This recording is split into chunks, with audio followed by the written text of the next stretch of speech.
world where your legacy be.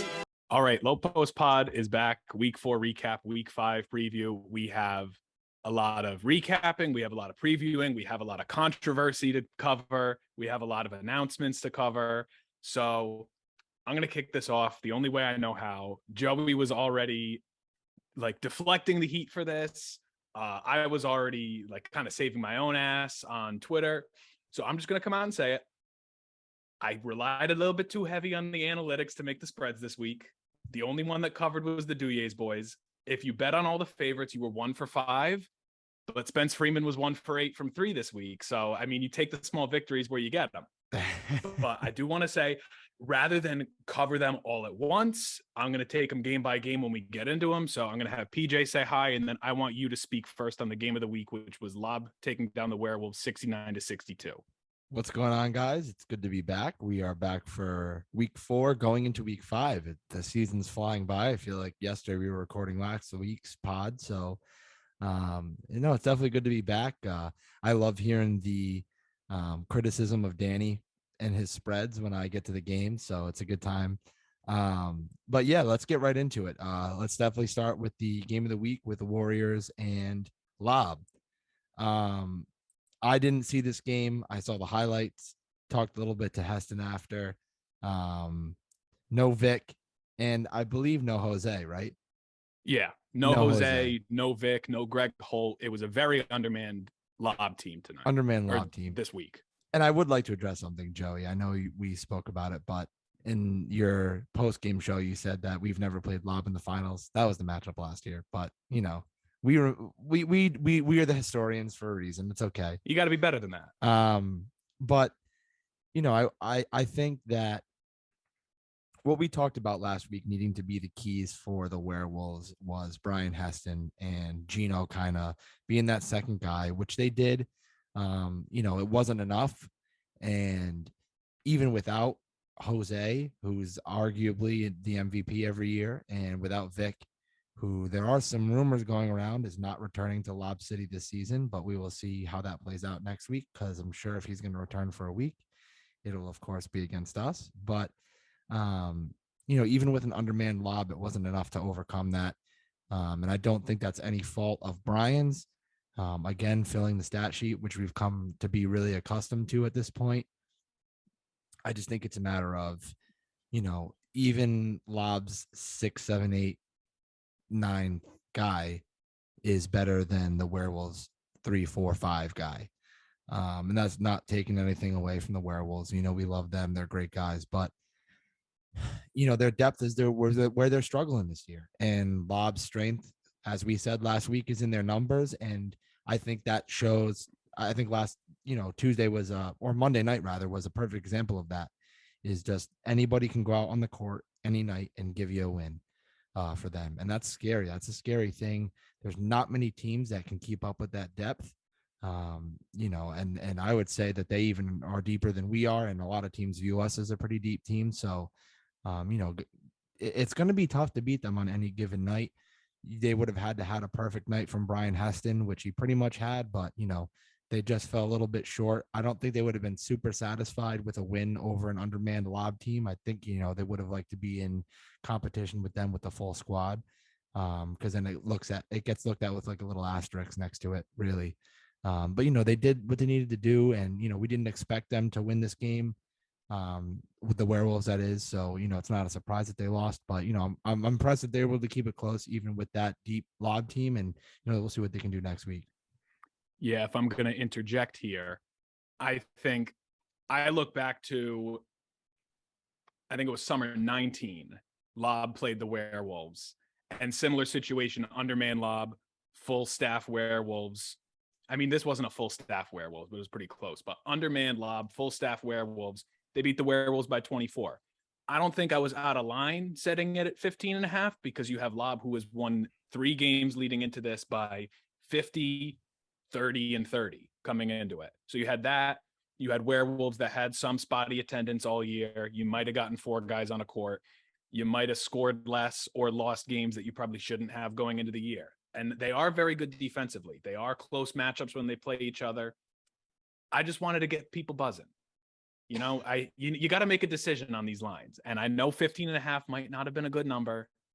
Maybe it should have been like 6. It was a 3-point game at the end of the day. But you know what, Danny? I we get a lot of slack for that, right? And it's not like the NBA where we get an injury report a day before the game. Yeah, exactly. If you're going to tell me leading into this game who's going to have the attendance problems based on the first couple weeks of the season, I'd have put my money on the Werewolves. But it's any given night. This is a very, very variable league. Everything's in flux every week. You never know what you're going to get. Yeah, no, I think that would have been a normal line to set had Jose and Vic been there. And if we had known that, they weren't going to be in attendance, I think the line would have been under 10 for sure.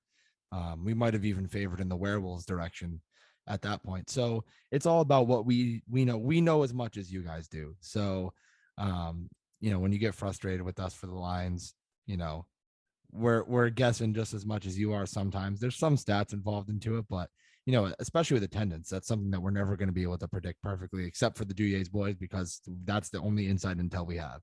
So we know who we're going to have on a given night, but that's really about it. So, we try our best. Moving on to one of the 2 games that I think the spread was fairly close on. We go Lincoln 18ers taking down the Bogy Kicks 51-44. I had the line set at 9.5. They end up winning by 7. So not out of the realm of possibility for them to have covered that game. I think it was not as good of a shooting night for either team. So I'm not surprised that it was a close, low scoring game. But I want to hear what you have to think about this, because this is, we've been on Bogy and 18ers. It feels like every week we have something to say about them.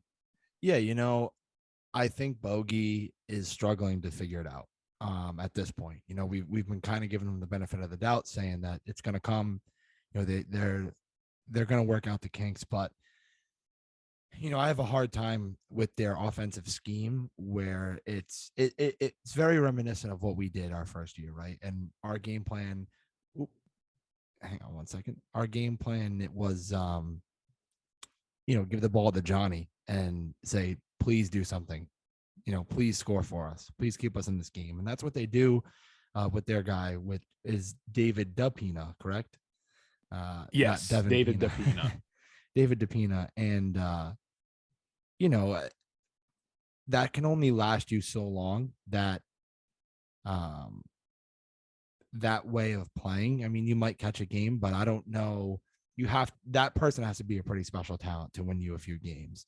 And, not that David isn't a good player, not that he's not capable of winning them a game, but when you're relying on one guy to move your production, and score, he needs to score. In order for them to win, he has to score 30 plus every night. And it's just not feasible. It wasn't feasible for Johnny. We were only able to grab 2 with him at the helm, and we had some good scores around him, and we just weren't able to do it. So it's a heavy load for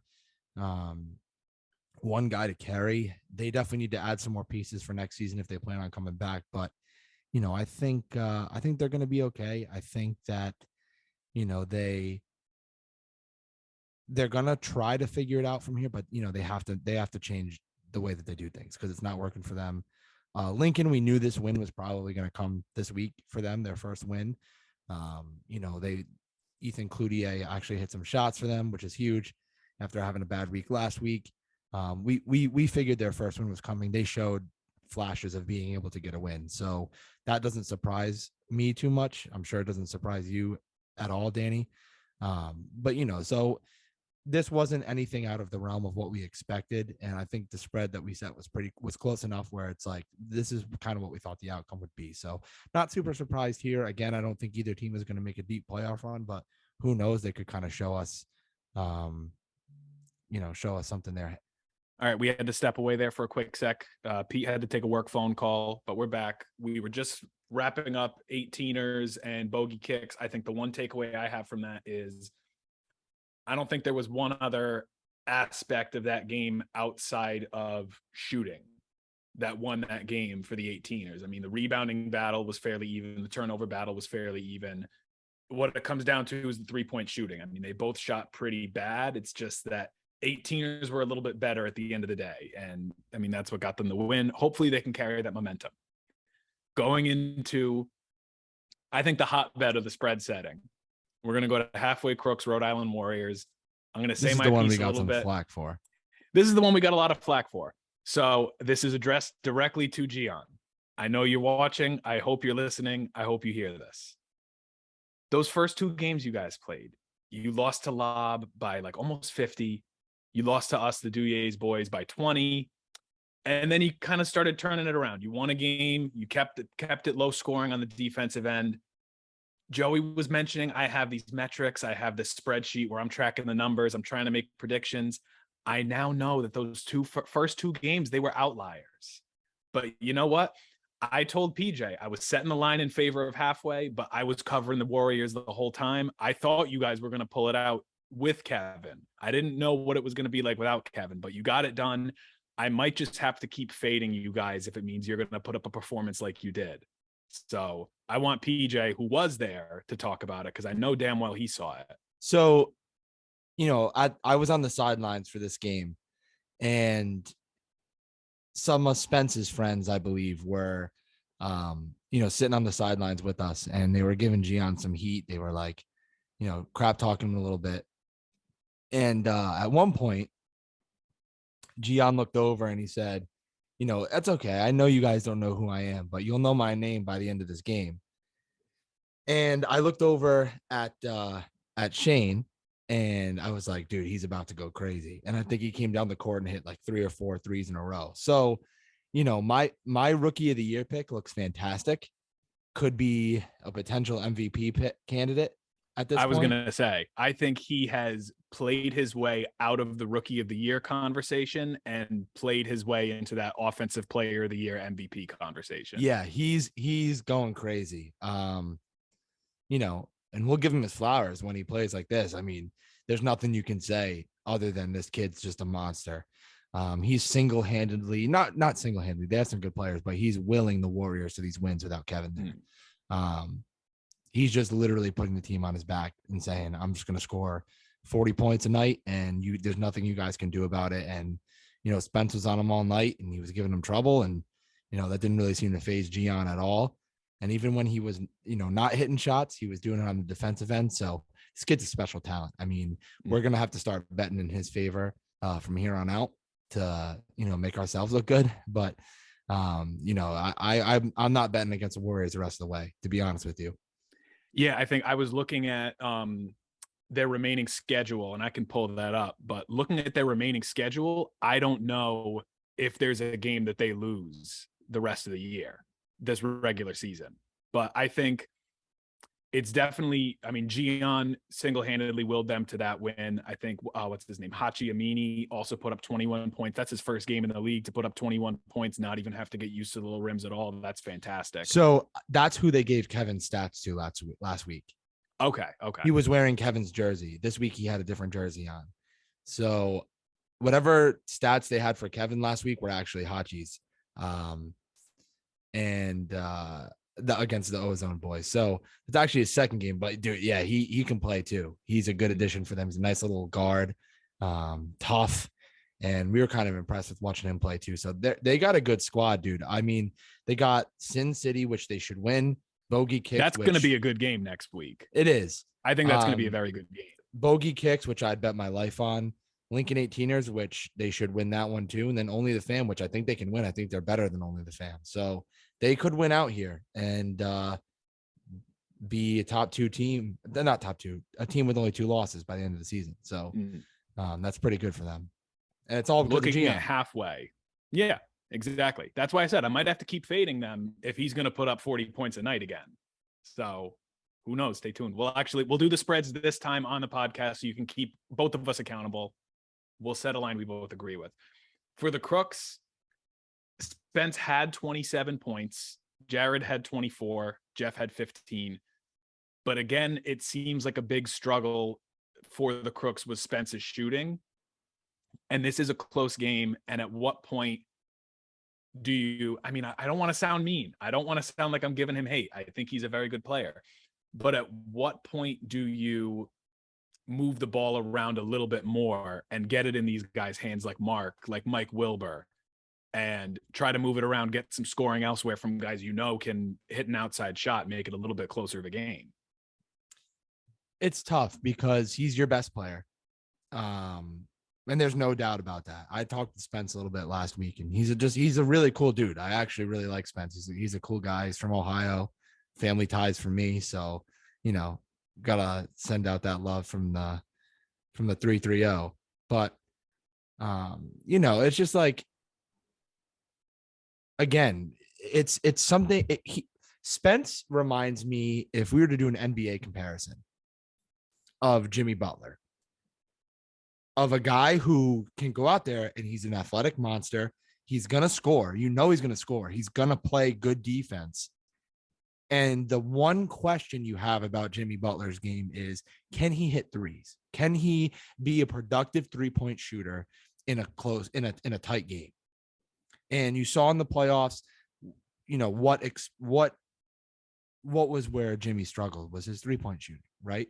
And I think Spence is in that same category. Now, does that make Spence a bad player? Absolutely not. I think he'll be an all-star. I wouldn't be surprised if he's on an all-star weekend, which we'll get to a little bit later. But, I think until he can really work on his 3-point shot, like you're right. You got to get the ball in the hands of a guy like Mike Wilbur, right? Who's a guy that comes off the bench and he can hit threes like at a more consistent clip than Spence. And that's not, he hits it at a more consistent clip than Joey. He hits it roughly the same clip as Hansen. I think Wilbur and Hansen are probably pretty close, just from the eye test. And, Mark Belleville can shoot 3. So I would, let Spence run the point is where I would say for them is what they should do. They let him run off ball. They let Jared run the point, but let Jared play off the ball. Let him get an open 3. Let him, catch and shoot, and let Spence make the decision. If he's going to go to the hoop, then go to the hoop. If he's not, let him kick the ball out. I think putting the ball in your best player's hands is the way that they're going to win games. And then you let him make those decisions. Right. So I think once he's more confident with the team around him, if he starts kicking the ball and they're hitting threes, he's going to let them do that. And he's going to, do what he does best and get to the hoop. So I think that should be their game plan going forward if they want some success. But losing 2 in a row is tough. They played 2 good teams back to back, but that's where I would say, they need to improve on is just, let him make the decisions. Don't, because teams are going to leave him open on 3. You're going to kick it out to him, and he's struggling to shoot right now. So, take that away. Take that. Yeah, exactly. Away. So moving from, we had just mentioned that the player in this game that has talked themselves out of the Rookie of the Year conversations and moved into the MVP talk was Gian. Now I want to move over to a game where I think somebody has talked themselves out of the MVP talk and then move back into that Rookie of the Year talk. And that's Jaron Thomas and Only the Fam. This is a game where we both said it was a must win for both teams because you had 2-1 Only the Fam and an 0-3 Ozone boys. And this was the test where it's like, what really are both of these teams? Were those first 2 wins for Only the Fam a red herring? Was it a smoking gun and it wasn't really, they were just playing worse teams? Was Ozone boys really not back? And were they not as good of a team as they were? And I think Ozone boys has proved that they are the team that we thought they were going to be coming into the year. They are not as good as an 0-3 team. They're better than that. And Only the Fam has now played 2 back-to-back games where they have given up the league high on the defensive end. And they have 2 teams back-to-back that have scored over 110 against them. So I want to know what your thoughts are on both these teams after this. So the glaring weakness for Only the Fam is defense, right? It's pretty obvious here now. And I think they got their first 2 wins against teams that weren't able to expose that as much as they could have. And then you play 2 teams back to back with Lob and the Ozone boys, who, if you don't play defense, they are going to beat you by 50 points. And that's what they did. And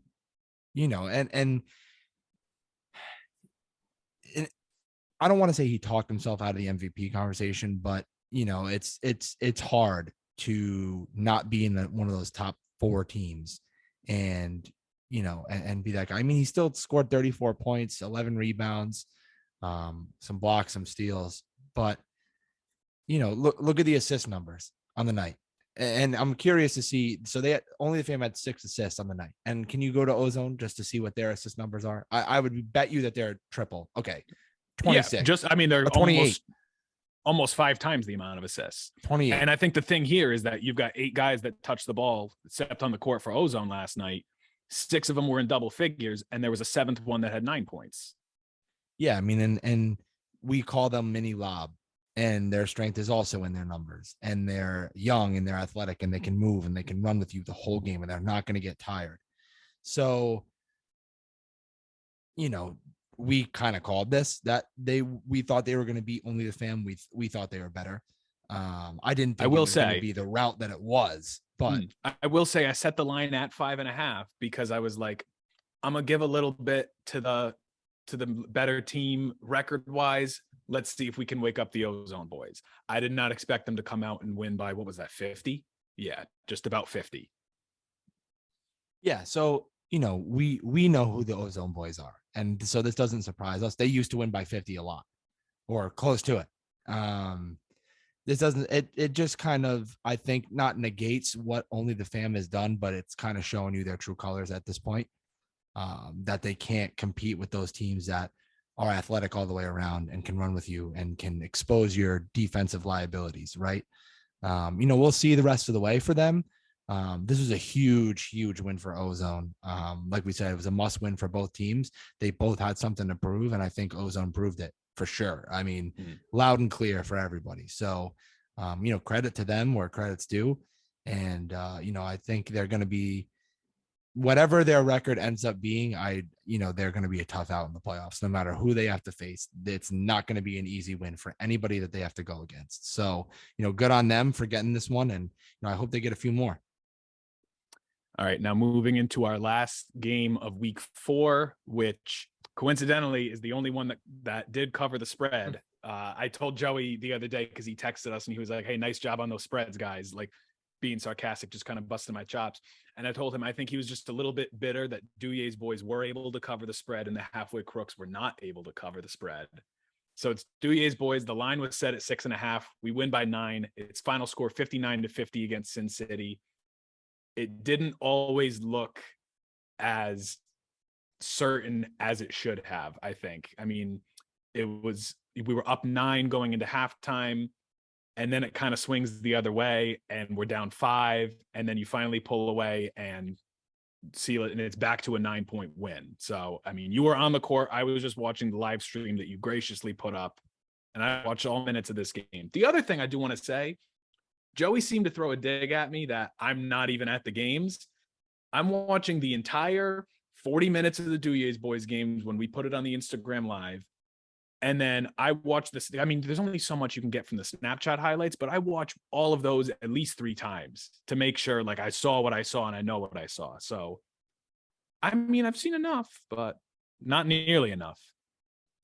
For sure. So, being the on-court liaison for you for this game, Joey and the interns have graciously given the Duje's boys a compliment this week. What we don't get very often. And they have deemed our lineup that we put in crucial situations the death lineup. And that lineup consists of Kutu, Volpe, Tartaglia, and Brian Yars off the bench. And I think Shane has a little bit to do with that because, when we put them in the fourth quarter, Shane was screaming, go kill him, go kill him. And so now Joey and the interns are calling that the death lineup. And they said, I don't know what team is going to be able to compete with that death lineup. Because when you put those 4 guys out there, yeah, we're small, we're undersized. But those 4 guys can play with anybody. And having 4 elite scorers out there at the same time is going to be difficult. And that's what caused the swing. Off night shooting for Johnny. Nothing went down for him from 3. Brian played really well, but again, back to back, Vinny Volpe comes out and, you might as well start playing Enter Sandman when he gets on the court in the fourth quarter because he's the closer. And that's what we've deemed Vinny the closer. the Al Durham of legacy leagues, right? And he's just got that DNA in him where it's like, there was a point where we were down 2, I believe, with like a minute and a half left, down 2. And, someone sagged off of Vinny. I believe it was Javon sagged off Vinny and he screamed, "That's all I need," before he shot it. And it went in, came down, hit another one, and it was over. So, that's that kind of DNA that championship caliber teams possess, like Lob, like the Werewolves, like us, is something that, when in a tight game, those teams are going to win games because they have that championship DNA. They know what it takes. You kind of stay cool, calm, and collected, and just say, all right, we're going to, it's been fun. Now we're going to throw out our 4 best guys at you. And if you beat us, then, you deserve to win. So we're going to be calling out the death lineup the rest of the year. Might have to make some cool graphics, but, Brian Yars and Vinny might come dressed as, as like hangmen or something next week. I don't know. They got to look, the part. So, I love it. I think it's great. It's given us that bad boy Pistons vibe, which we've always strived for. And, it was a great game. Sin City played well, but at the end, we were able to kind of pull it out as we usually do in those tight games. And, we'll see where we go from here. Yeah, I think the big takeaway for this game is both teams' best players didn't necessarily have the best nights. And when that happens, it's what is your supporting cast going to do to make up for that? With John, it was kind of reminiscent of that Jason Tatum performance in game 1 of the finals, where he couldn't shoot the ball for anything, but he was able to do so much and everywhere else and help out the teammates do everything else that they're picking up the slack. When you look at Sin City, you've got Devin Pina, who coming into this game was averaging close to 30 and 16 rebounds a game. And he comes in and he shoots 14 points and only gets 6 rebounds. A guy that is probably bigger than most of the people that were on the floor for the Duje's boys that night. And he's only getting 6 rebounds in a game where it looked like a mosh pit under the basket a lot of times trying to get a rebound. Yeah. And that was our main concern, right? We're pretty confident with that death lineup rolling out there, when we're trying to win a game. But your concern there is when you're facing 2 talented bigs in those 2 guys, you're just kind of like, they could, and they did at certain points, just take advantage of their size and they're big dudes, and they get down there and they back you down and they dunk it. And it's like, damn, that really causes a swing. But, I think they're a very good team. They are a very good team. I think they're going to be fine the rest of the way. They're going to get some more wins. And, I'm glad we played them when we did, because I think they're really starting to figure it out at this point. So.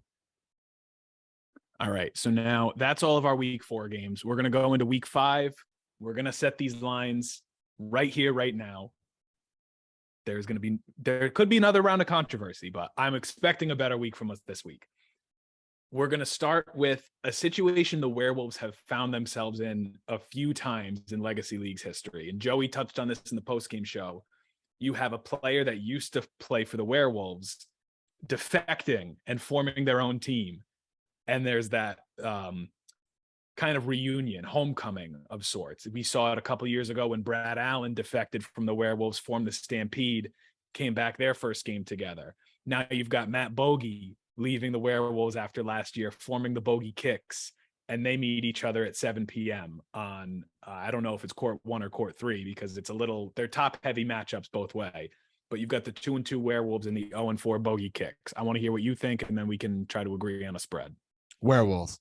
That's my answer. We can move on a little bit quickly. Okay. Yeah. We'll move quick through this one. Okay. My answer is the Werewolves, and my spread is 15 and a half. You're putting it at 50. Okay. I'm going to go a little bit lighter because I want to leave some breathing room. I'm going to put it at 12 and a half. I'm taking the Werewolves all day. Joey likes to do this thing on the post-game show where he says, bet the house. Does everyone still have a house this week? I'm putting my house on the Werewolves. And if Brian Heston lets me down, he can pay my rent tomorrow. So, the Werewolves all day. I would be shocked if they didn't win this game. Okay. Now we're going to go to another one at 7 p.m. There's only 4 games this week, keep in mind. Ozone boys and 18ers are not playing this week. They are instead going to play a doubleheader. I think it's week 6 or week 7. I don't remember what it was. But the other 7 o'clock game is halfway Crooks versus Only the Fam. Joey was mentioning this in the post-game show. You've got 2 teams that started off 2-0, and then they both lost 2 in a row. So only one of these teams is going to come out without a 3-game losing streak. So I want to know who you think it's going to be. It's the boss versus the subordinates, the launch manager and the launch employees. He's not with launch anymore. Fun fact, though. Joey? Yeah, no, he's somewhere else. I don't remember where he is.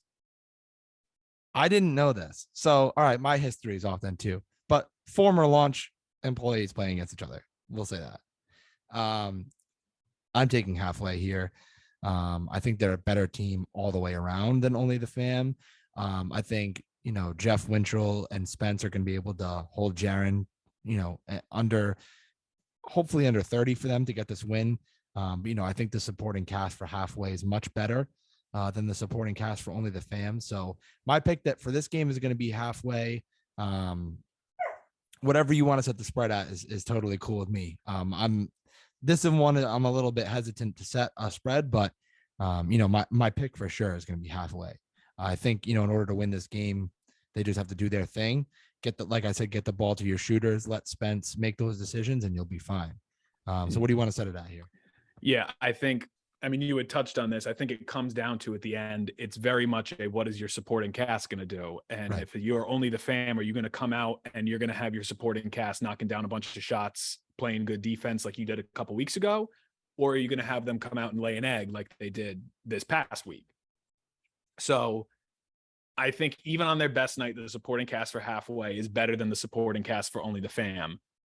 I'm going to put it, just to be a little cautious, I'm putting it at 8.5. I'm playing it light in favor of halfway. Okay. I'm putting it 8.5. Maybe it's a little bit light, but I don't want to disrespect anyone because I don't want Only the Fam to come out. If I favor halfway by 15, I don't want Only the Fam to come out and Jaron Thomas drop 50 and then he's on my ass too. I don't want that. So I'm going to put it at halfway, 8.5, and we'll see where we go from there. I like it. The first of 2 8 o'clock games. Yeah, no, me too. The first of the 2 8 o'clock games, I'm going to cover this one before we cover the game of the week. This is another one that could be a game of the week if we didn't have a finals rematch in the other one. It's the 2-2 Warriors and 2-2 Sin City. I hate saying this. I think it comes down to if Kevin Figueredo shows up. I said that to Gian, that's what we base our spreads on. And he said, well, we won 2 games without him. And I said, I know, but when you're going against a team that has 2 very talented bigs and your big is not there, I don't know what that outcome is. And they also Sin City also didn't have Terrence last week. So, it's like you're betting. If I'm a betting man and everybody shows up, because I don't want to bet against them again, I'm going to go the Warriors. But I think it's going to be a close game. See, what I think is, I was saying last week that I think it was going to be a close game and the Warriors were going to win if they were full strength. They proved last week that they don't need to have Kevin there to win games against good teams, especially guys that have a lot of bigs. And we even saw Sin City is a team that is beatable if you don't have a big lineup. We had Shane play very well defensively against Devin Pena in that first quarter, but then he gets into foul trouble and he doesn't play the entire second half, but you're still able to come back, hold your own, and get almost a double-digit win against this team that has a lot of size. Right. So for that reason, and because I want Gian in my good graces come all-star selection season, I'm picking the Warriors. I'm going to set it a little light again. I'm going Warriors minus 3.5. I like that. I like 3.5. It's a very safe number. I think these are 2 very evenly matched teams with different strengths that will play out very differently, but I feel like 3.5 is a safe number to go with. But I am favoring the Warriors this week. You are not the underdog anymore. Moving on to game of the week. Yes. Yes. So these I already teams have got played each interviewed other a about this. lot. I got interviewed about this game from I know. Caesar. I saw it in the article. You already got interviewed. Yeah. These teams have played each other very frequently. I don't know. I think the record still tips in Lob's favor by 1 or 2 games, maybe, because that first season we laid an egg on them. But it is the Summer 21 Finals rematch. It's Lob City against Duje's boys. Last week, we had matchups of the defeated teams. This week, we have a matchup of the undefeated teams. So after this week, only one team will be 5-0. Yeah. What do you want me to say? You want me to make my pick here? I just talk a little bit about like what the keys to the game are, because honestly, I'll say it right now. I think full strength, this game's a pick 'em. Yeah. I don't want to set it in favor of anybody. I think this is as clear of a pick 'em as there has ever been. So it's funny. So last season we beat them by 20 in our regular season game, and they were undermanned. And they beat us by, I believe, like 13, 14 in the finals. And we didn't have Johnny and Vinny. So last year it was kind of like we got a taste of our own medicine after going undefeated the regular season through the playoffs. And, you know, it stings, right? We wish every time we play them, it's full strength, because it's going to be a fantastic game if everybody's there. You know, I can't imagine that any other game when this matchup comes up is going to be game of the week ever. But, you know, the keys to the game for us are to just, you know, we got to shoot the ball better. You know, we're getting wide open shots that we usually knock down, and, you know, we're struggling a little bit to hit them sometimes, but, you know, hopefully we got those sillies out and, you know, can really, you know, knock some shots down next week. And it's going to be, you know, we're going to try to get the MVP killer to have another good game. Vinny was the key for us to beat Boom Shakalaka when Jose was at the helm, when we won our championship. I mean, defensively all year, you know, you were saying, everyone was saying, Johnny's the guy, throw Johnny at him. And we said, we're going to take a little bit of a detour here and throw Vinny at him. And he held him to, I think, 17 points, which is like unheard of for Jose. You know, Jose drops like 40 a game. And that was the reason we won. So, you know, I think you need Vinny to show again that he's clutch. You need Johnny to come out and have a game that Johnny normally does. And, you know, when the going gets tough, we're going to throw in that death lineup and just say, beat us. And if they can do it, they can do it. And I know they can. It's not going to be easy. We're not going to blow them out. They're not going to blow us out. I would be surprised, you know, if everyone's there. But, you know, I think it's going to be a fantastic game. And for them, they just got to keep doing what they're doing. If everybody shows up, that's pretty much the key for them, you know, and if everyone shows up, they're in it. So, you know, I think this is going to be the best game. This is the game of the season right here. This is pretty much for as close to all the marbles as you can get besides the championship. This is for the number 1 seed. So big game, with some big time talent and some big time egos. And I think it's going to be a loud game, a physical game. And, you know, we're going to see who comes out on top at the end. Yeah, I think this very much, even though it's week 5 and we're still in the regular season, this is definitely still, this is the game that I think is for the number 1 seed in the league come playoff time, because you've got 2 teams that you'd be very hard pressed to expect them to lose a game the rest of the season. But whoever wins this game, if they do happen to lose another game down the line and they both teams finish with 1 loss, this is that tiebreaker right here. Joey doesn't have to get into that RPI calculation. So it's very much, you've got multiple guys in both lineups that on any other team, they'd be the best player. So it's just a matter of who's going to show up. And I don't know who's going to show up. That's why I'm putting it at a pick 'em. I know we're there. We're there full strength. Like I said, Duje's boys is the only inside information we can ever give you guys about who's going to be there. We're there. We're all there. We're ready to go. We don't know what Lob's going to give us, but whoever they throw at us, we're ready. So it's going to be a great game no matter who shows up. And I think for sure this is the game of the year right here. All right. Those are our week 5 matchups. Couple of little fun announcements to finish it off. This Big week. Announcements. The first announcement is not the one you think I'm going to go with. Okay. So Joey was saying on the post-game show. Like, if you have problems with the spreads, go to PJ and he'll direct you to me, who's not even at the games. This is something I've kept in the pocket. The Duje's boys know about this. My family knows about this. If you have a problem with anything I say on this podcast, you will be able to tell me directly. I will be coming out of retirement for one night only in the week 8 matchup against the Werewolves. So if you have a problem, we'll be able to discuss it then. I'm glad to interact with you, and I'm also glad to make a return to the court. Danny, we are beyond thrilled to have you back for week 8. I think the bench mafia hasn't been the same. You're definitely going to get your flowers and get in the game and hopefully hit some shots and yodel in Gino's face once again. But I already told Shane this. I said, if the playoff seeding's locked up, you're starting me and I'm dropping 30 points this game. I don't care how many shots it takes. I'm getting to 30. If the playoff seeding is locked up, you are playing every minute of the game. I don't care if you're blue in the face, you're playing. So, but we're thrilled to have you come back. Being down in Philly, we haven't seen you in a while. So, we're all excited. I think, you might have to put the league on notice for one game, what they're missing. So, get the stash flowing, get the hair flowing, looking like a young Adam Morrison out there, and give the people what they come for week 8. Yeah, at the end of the day, I've never claimed to be a good player. If I've given you flack, it's not because I think I can get on a court and I can beat you in a one-on-one, because I guarantee you I cannot. But I'm excited to go out there, and I'm excited to put on the red and white once again. Our other announcement, if you were checking Twitter this afternoon, Joey came out and said that we are going to be the coaches for this year's All-Star game. It's going to be Team Ruggiero on Team Thomas. We are very excited. We are very excited for it.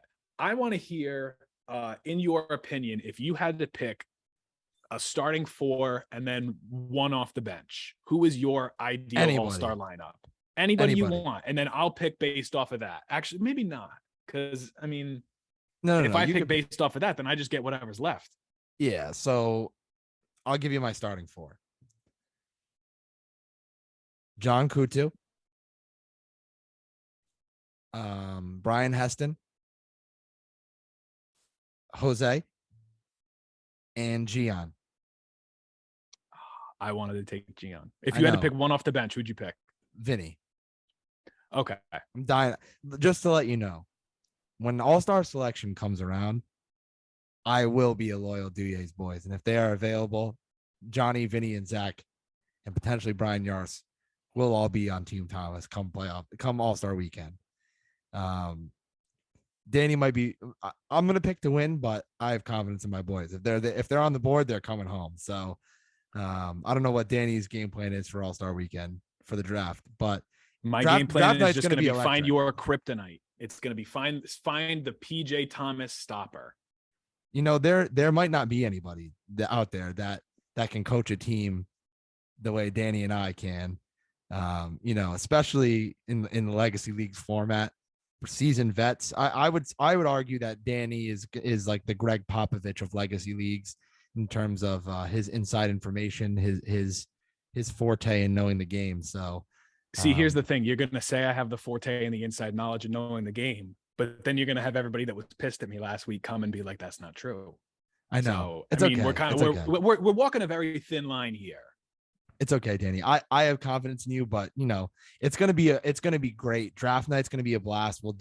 I remember vividly when Johnny was a captain and Corey Strickland was a captain, and Joey did the whole draft night party with them. Shout out to Corey Strickland. Hope you're doing well. Corey Strickland was at the Cheesecake Factory during that draft. He's like, I remember that. He's sitting in his booth and he's like talking to the waiter, and then he's like, oh, hang on one second. He goes outside and he's like, I'm at the Cheesecake Factory right now. I think he was at like the Cheesecake Factory in Braintree or something like that. Yeah, we love Corey Strickland. Great dude. Miss him a lot. But I'm hoping we're gonna do the same kind of draft party that Joey did for that one. Because I know it'll be a blast with us in there, and it's gonna be fun.